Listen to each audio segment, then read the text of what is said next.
বাড়ির পুকুরে ইট পাওয়া গেছে, পাতার নিচে ইট পাওয়া গেছে, গরু ঘরের পাশে ইট পাওয়া গেছে, ঘরের আনাচে কানাচে দাউরের নিচে সব জায়গায় ইট। মানে 17,000 ইট সে বাড়ির আশপাশেই ছিটাই বিটাই রেখে দিছে। ঠিক আছে, বোঝেন কি একটা অবস্থা। একটা বাড়িতে না, কয়েকটা বাড়িতে পাওয়া গেছে।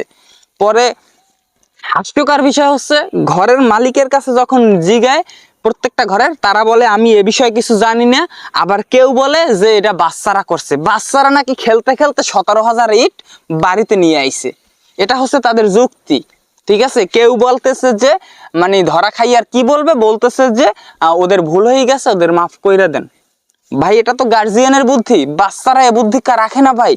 এতটা ডিজিটাল যুগ হয় না যে আমরা যখন ছিলাম আমরা ঘর থেকে মাল জিনিস নামাইয়ে বাইরের মানুষের দিয়ে দিতাম, আর এখন বাচ্চারা ডিজিটাল যুগে নাকি বাহির থেকে মাল জিনিস ঘরে এনে উঠাইতেছে।